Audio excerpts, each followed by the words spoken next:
Well,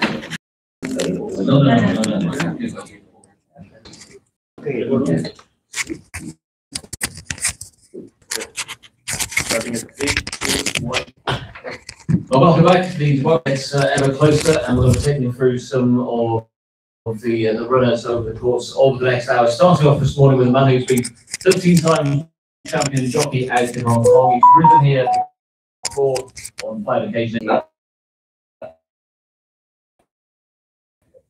And from that race, he's really game, and he's had to. So much after that meeting, I obviously had a word with him. I did a bit of planning.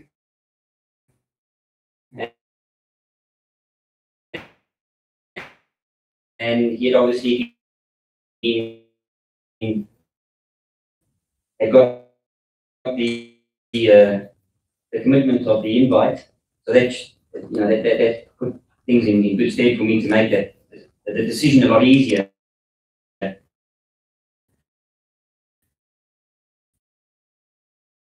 Knowing I had the invite. And we worked into his some good songs. And this whole idea of coming across the Middle East first come around, what was the sort of thinking behind Hong Kong? He's done me and Hong Kong very proud. He's won 2 Group 1s for me, but he's got to a stage in his career in Hong Kong where racing over his pet distance and track conditions is pretty limited. And he had 3 runs leading into the beginning of the season, and he sort of looked to me and felt to me in the mornings that he was stagnating, and he just wasn't putting in what he normally can. So I looked at a program for him internationally, and the programming heading towards here and obviously Qatar seemed to suit well. I think you were the first Hong Kong runners in Qatar a few weeks ago. You enjoyed representing Hong Kong on the international stage? It's been great. It's been an honor as a jockey to represent Hong Kong, but having your first horse to go internationally and being able to pull it off, it's probably one of the highlights of my career. And of course, what would you say his best trip is? You ran over a different distance. He's going back in trip on Saturday. Yeah, he's pretty fortunate. He's versatile, and he's a horse that, if the pace is slow, he can be closer to the pace. Probably his best form suggests that he's a midfield marker horse towards or further back, but anything from 10 turns to 2,400 is probably his pet distance. A lot has to do with the ground underneath. He does lift his gate on him. I think it's a big advantage. And just give us a reflection looking back at 5 rides here at Maidan, or 5 rides in Dubai, yeah, the second in a Group 1. Yeah, I've had a bit of. I haven't had a winner, but I've had success. Xenophobia ran second in the sprint. To keep feed ran 5th in the World Cup. Yeah, I've had a couple of places. Unfortunately, I as you said, I didn't get the win under my belt, but yeah, I'm yet to be competitive, and fingers crossed. And Alberto Sama as well been a big part of this horse's success on his last couple of runs, and he was really emotional after he won in Qatar. Just remind us your association with him going back to Hong Kong. Yeah, Alberto had a good success for me as a jockey in Hong Kong.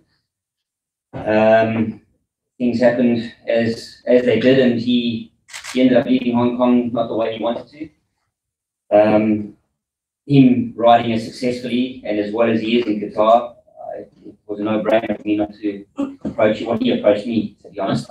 And it was a no-brainer for me to not put him on. He knows the track inside out. It's probably one of the only tracks that I don't know, to be fair.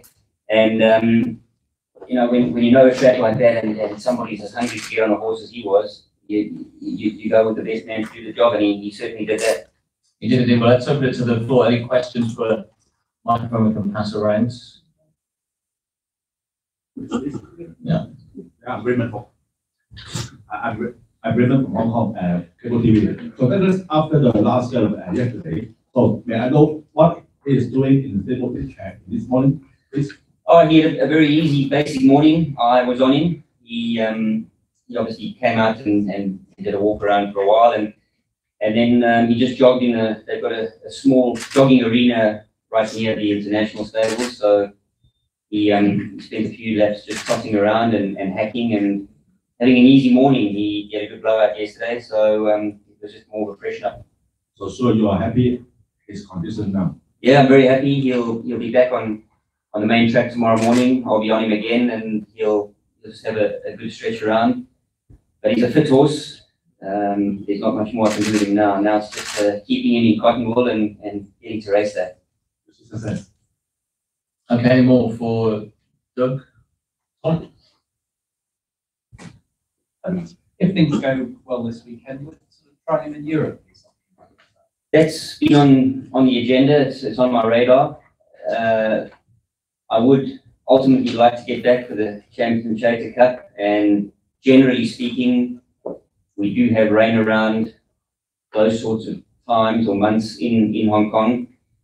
But look, let's see how he races. There's races, there's Royal Ascot, there's Australia, there's a couple of places, but Europe is on the radar, and I'd like to sit down and discuss it with the owners and have a plan put together before I answer that with a lot of confidence. Okay, down the front end. You said about the difference being a trainer and a jockey, and that you've been feeling it a lot. Can you just tell us what are a couple of main things that you have felt as a trainer that you probably never thought of as a jockey? Okay, that's quite an easy one, because what first comes to mind is when I would be put on a horse in a parade ring, I was in total control. I'd done my form, I'd done my speed maps, I had analysed the race as best as I possibly could, and once the trainer legged me up, I was in total control, and I was confident enough to know that I could handle whatever happened. From a trainer's perspective, once I throw the jockey on, it's out of my hands. There's nothing I can do. I can only watch the race and hope it unfolds the way that we've spoken about. So it's a lot more pressure. It's a lot longer. The race is a lot longer. Yeah, that's probably been the most difficult thing for me to get the transition of. Thank you. Okay. Any more before we finish? No? Yeah. Lucky, I'm working on Oriental Baking in Hong Kong. So the reason this field is too strong, really is strong, because some Japanese horse like Equinox or Hong Kong Fast Champion will be the same thing, and we will be the same field. So how much confidence do you have in these races? I think in this sort of a race, confident would be the wrong word to have. I know my horse is healthy. His run on Super Saturday was fantastic. He's going into the race in great condition, or as best condition as I can possibly have him. You're lining up against some of the best horses in the world. A lot's going to boil down to barrier draws later this evening. However, if my horse runs competitively and can do himself and Hong Kong proud, I'd be more than happy with that kind of performance. I'm not going out there with confidence to say that this horse will win. I'd be stupid to do that against this kind of a field. But my horse is healthy, he's well, and he'll give a good chance to himself. Thank you so much. Okay.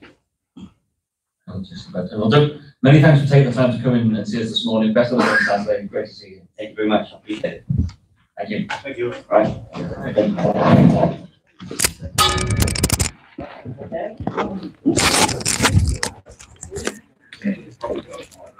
Okay.